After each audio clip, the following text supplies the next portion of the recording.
Hi guys, this is Dan from Magic Pachinko Restorations with another short video on a vintage pachinko machine.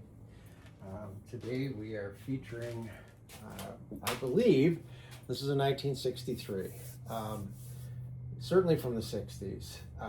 Up in this corner is, actually it's a patent stamp for 1963, but I don't think it's on the machine. I think it's on some portion of the machine. But this is definitely a 60s machine for sure. Not sure exactly what year. This is a 3-star. I've done some 3-stars before, and they're not all that common. But this one has kind of an interesting background. Customer called me and wanted to buy a pachinko machine. And at the time, I did not have one, fully restored one, ready to go. But my son, who I've taught how to restore machines, had one down in his shop in South Carolina. And this particular customer was from Tennessee. And he said, I'm not that far away. I'll meet up with him, which they agreed. And at the same time, that particular customer had 2 other machines. He wanted to buy one, but he also had 2 that he owned, and he wanted to get those restored. Long story short, they ended up coming up to my shop. My son's job just doesn't give him the free time that I have because I'm retired. But this machine was bought by the customer's father and given to him. And as a 15 year-old boy, he decided to do some modifications. So that's where the paint came from. And then there were a couple of the things he did on the back that I'll tell you about in just a second. So when I first got this, and I talked to him, I said, well, I can get rid of the paint and take it back to the blonde wood that it would have been. You can see a little bit of the blonde wood through the missing paint. And he agreed. He said, yeah, you can do that. And the more I thought about it, I thought, you know what? This is kind of a special machine. This was a keepsake, I guess, if you will. Certainly the sentimental value was there to what this, at the time, young man did. And I called him back and I said, hey, why don't we leave it like this? And we talked for a little bit, and we agreed that we were going to leave it like this. So that's why the front looks the way that it does. This is a single shot. One ball goes in, and then you just launch the ball. And you can launch it. Well, we'll talk about that in a minute. So I did do a full restoration on it. That's not the original playfield. The original playfield wasn't a choice from our supplier, but we picked this one, and I think this one really sets this machine off. I like it a lot. No tulips, all pay pockets. Ball out light up here, and the center attraction has the light for the jackpot. All of that is functional. I did have to redo the entire wiring harness. The switches and the lights were there, but all the wiring was kind of messed up. And he originally, this is actually a little siren. I don't know what the voltage is on this, or it may be burned out. I tried to power it with 12 volts and it didn't do anything. But originally he had this mounted up in here so that when it did go off, it would blow the siren. I took it out and I had to repair the hole. And then there was a solenoid too. I'm not sure what he was doing with that, but we agreed to take all of that stuff off. So when I first got this machine, basically it's all tin with some brass, but it all looked kind of the same color when I got it. It was pretty dirty, but all of the tin got cleaned. And what I also did is I sprayed it with a clear coat to keep it from rusting. So it's got kind of a nice shine to it.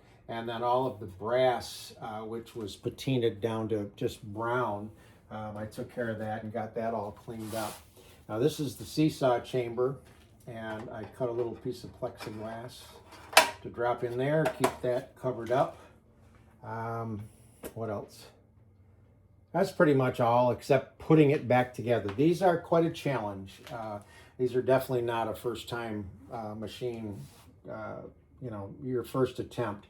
There were some solder joints here that had broken free. I can solder, but I don't have a soldering iron that generates enough heat for this, so I actually used hot glue. Works just the same, just to keep all of this stuff together. A little bit of plastic on these, but not much. These do load up and work quite a bit differently than a regular, well, the newer Model A's and Model B's and so on and so forth, okay? So let's show you how to get this thing loaded up and ready to go. You're going to plug in your 12-volt power supply and plug that into the pigtail, and when you do, the ball out light will come on. Now that's dictated by this switch right here, and there's a piece of brass, kind of an angled piece. Part of it is inside this chute, the other part is right here. So when there's balls in here, the weight of the balls pushes down and it lifts off the switch and turns off the light. But when it's down like that, the light comes on because there's no balls in there. It's a workable situation, if you will. But what happens is that to get this perfect, and the one thing I don't like about the tin machines is the tin tends to get bent. This was all bent, this was all bent, and you try to get it back to its original shape, and if you're not right on, sometimes everything doesn't flow. So the biggest problem with this particular machine is that the balls don't ride over this like they should, and I'll keep tweaking it, but I think I've got it about as good as I can. So when the balls come through, sometimes they'll get hung up here. So if you ever, now I'm speaking to Joe, if you ever find that there's not enough balls through the system, it's just right here, and it's just a matter of getting them through the system. One of the things that I really like on these machines, and I've seen this before, is I just love this turnaround. I think this turnaround is just very cool. So it's got this little catch on it, and it opens up. It's all brass. I think it's just very, very cool. Cleaned up really nice too. Okay, so here's the way you're going to load this thing up and the way this thing actually functions. Okay, so you will need a ball box down here. The losing balls will drop out right here. So you want your box to sit like that. And then this would be the ball dump chute when you do empty the machine, okay? So there is a piece right here. It's a spring-loaded piece. Okay, right here. Okay, and when you drop the balls in,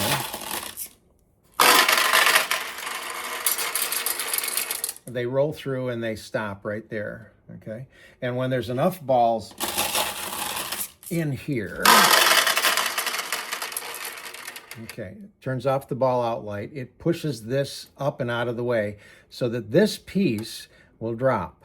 This piece will drop. So when there's a win, this piece drops and drops the balls in here, and then they'll go down and out as a win. To do a ball dump, you push this up, and what it does is it lets the balls roll across and down this chute. And that's the way you get the balls out of the machine. But for the time being, we don't want to do that. We just want to kind of leave it the way it is. So again, the balls are going to queue up here. So you're going to put a bunch of balls in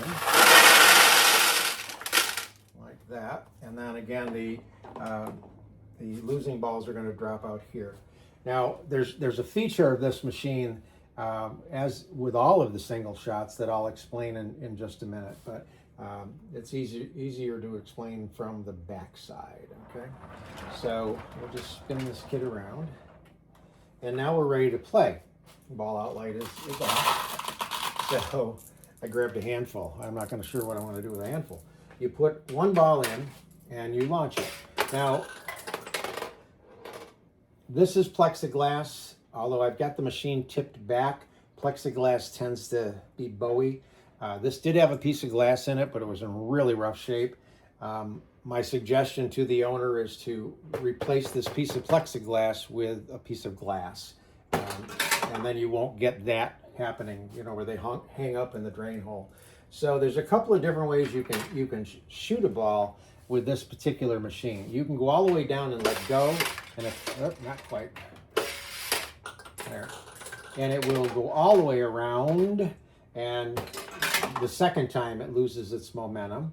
Or you can shoot it not quite as hard, and it won't go around all the way around and lose its momentum.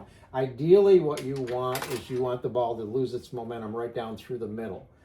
That's the ideal place for the ball to go. Come on, let's see if we can get a win here.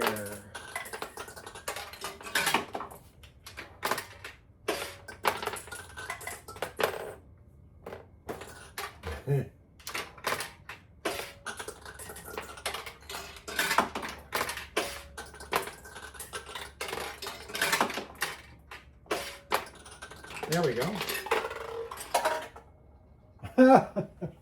It never fails. Yeah, okay. You would think that I would know what I'm doing. Oh, why didn't it pay out? Oh, why didn't it pay out? Seesaw's up. Okay. All right. Best laid plan. Let's try that again. Okay.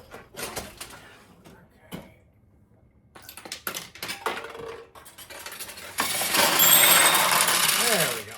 There we go. Okay. So when you get a win, there's only one tray, and all the balls are going to come out down here. So let's see if we can get another win.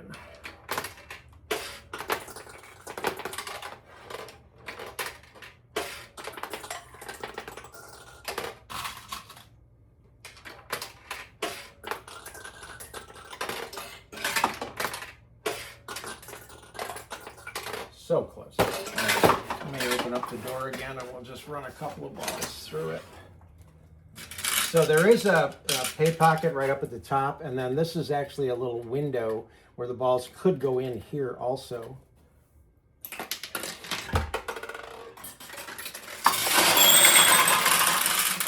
So there's the win.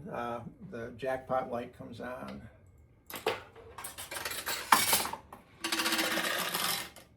So, now, what's happening?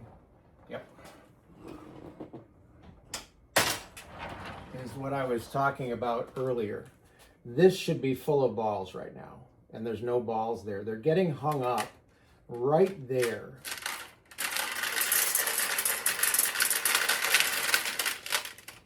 Okay. All right.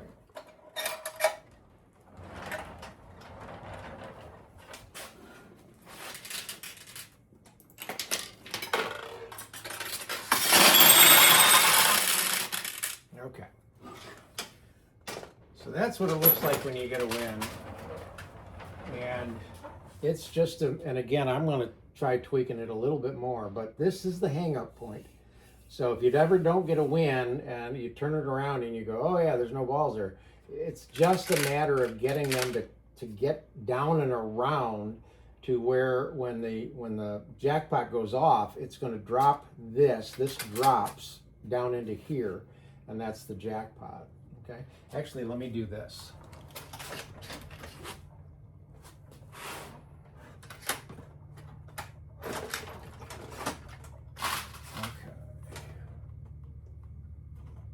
So let's hang on, sorry. It's hard to do when you're all alone. Okay, let's bring this in, then you can watch.